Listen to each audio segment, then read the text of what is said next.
Qari mill-Evanġelju ta' San Luqa, kapitlu 8, versi minn 16 sa 18. F'dak iż-żmien Ġesu qal: ħadd ma jixalmu sbieħ u jattih batu jew qiegħdu taħt sodda, imma jqiegħdu fuq l-imnara biex kull min jidħol ġewwa jara d-dawl.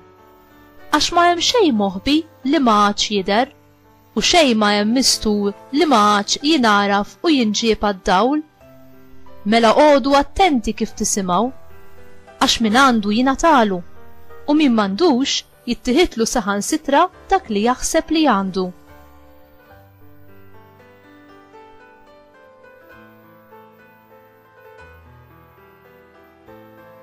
Il-kelma tal-mulej tifħir lilek Kristu.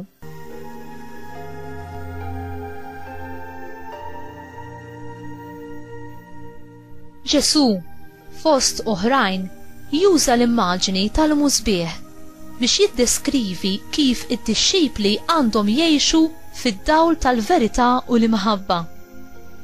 Infatti, il-missjoni tagħna hi li nġorru d-dawl ta' Kristu fina biex hekk l-oħrajn jkun jistgħu jaraw il-verità tal-Evanġelju u jkun jistgħu jiġu meħlusa mill-lama tad-dnub u tal-qerq.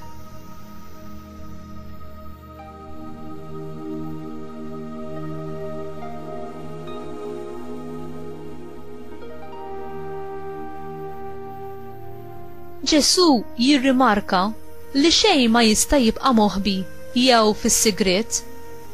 Aħna nistgħu nippruvaw naħbu affarijiet minn xulxin, minna nfusna, jew minn Alla. Imma madana kollu, kollox hu magħruf għal Alla li jara kollox. Hemm libertà kbira u ferħ għal dawk li jgħixu fid-dawl ta' Alla u li jfittxu il-verità tiegħu. U inti, taf xi jfisser il-ferħ u l-libertà li tgħix fid-dawl ta' Alla? Id-dawl tiegħek tħallih jiddi quddiem l-oħrajn?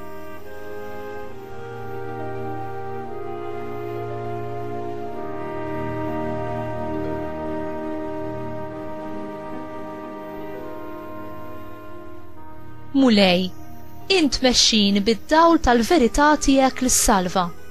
Imla lil qalbi u lil moħħi bid-dawl u l-verità tiegħek u eħlisni mill-lama tad-dnub u l-qerq ħalli nkun nista' nara t-triqat tiegħek u nifhem ir-rieda tiegħek għal ħajti.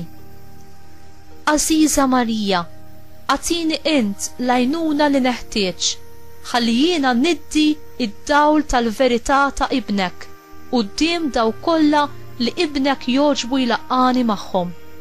Għamel li nagħmel dan bil-mod kif jiena nitkellem u bil-mod kif jiena naġixxi. Amen.